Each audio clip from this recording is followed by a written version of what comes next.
Today, we're going to take the wonderfully simple laser, or ILCA, dinghy and turn it into a smarter, faster racing machine.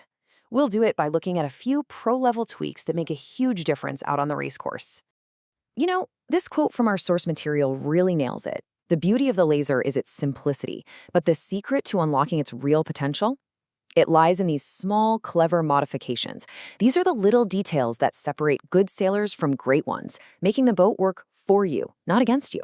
So here's our game plan. Think of this like we're getting a personal tour of a pro's boat.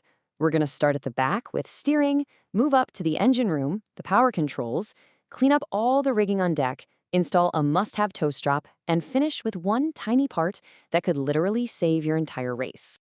Okay, let's get right into it. We're focusing on the most critical connection you have with your boat, the tiller and rudder. This is where every single decision you make turns into direction and speed. It all starts with the tiller. And the number one rule, it's got to be super stiff. Any flex at all is just wasted energy and lost feedback. It's like trying to drive a car with a rubber steering wheel, right? You want every tiny input to go straight to the rudder, giving you that precise, immediate control. But here's the thing, even with a perfect tiller, every single laser sailor knows this feeling. That slight but totally infuriating wobble between the rudder stalk and the tiller. It just makes the steering feel kind of vague, costs you that precious feel for the boat, and it's just plain inefficient. So how do we get rid of it? And the fix, which you can see right here, is just brilliant in its simplicity. It's this super elegant knot using just a short piece of 3mm Dyneema.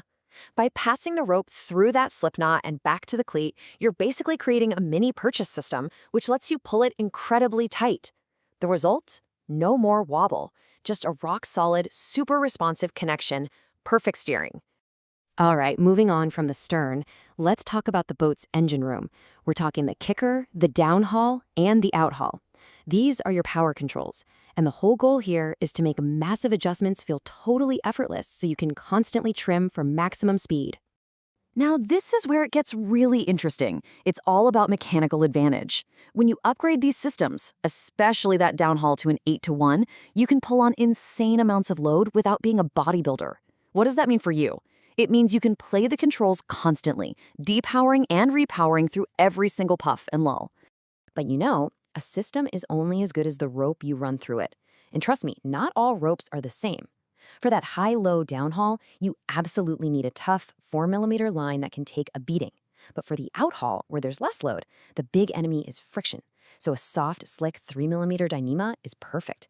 It just makes the whole thing run silky smooth. Next up, let's talk about organizing the spaghetti on deck. Look, a clean layout isn't just about looking professional, it's pure performance. Because there is nothing, and I mean nothing, more frustrating than a simple snag killing your speed right when it matters most. And here is the classic, right? You've just nailed attack right off the start line, you're hiking your heart out, and then, you just slow down. You look back, and yep, the foot of your sail is hooked on the outhaul system. It's a total momentum killer. But thankfully, the fix is unbelievably simple. And this slide just shows how simple a pro-level fix can be. It's amazing. One tiny 18mm block, tied off to the side of the boom. That's it. That's the whole fix. It just neatly pulls the entire outhaul system out of the way, completely clearing the path for the sail. It's such a small change that solves one of the boat's most annoying problems. And hey, while we're tidying things up, here's another really clever little update. The newer style cleats for the Traveler have this small notch underneath, and it's designed specifically to tuck that tow strap elastic out of the way. This keeps the path for the Traveler rope totally clear so it can just glide from side to side, no problem.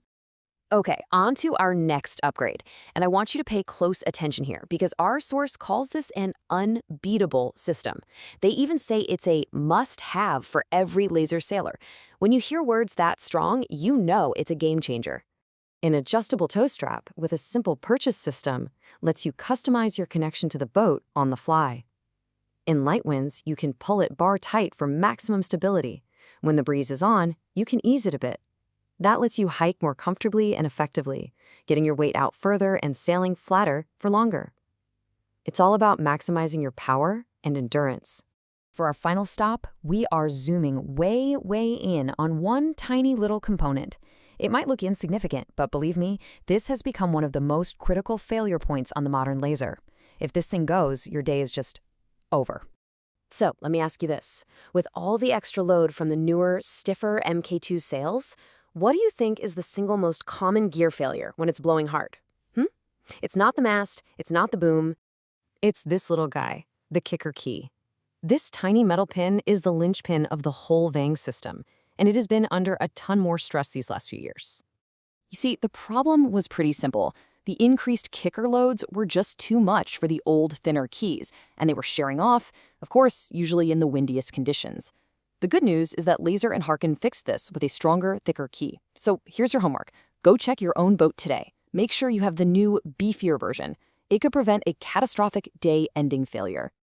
So there you have it. We've dialed in the steering for that perfect feel, we've supercharged the controls for effortless power, and we've cleaned up the rigging to eliminate snags. The boat is now fully optimized, which leaves just one final question. Are you ready to make the most of it?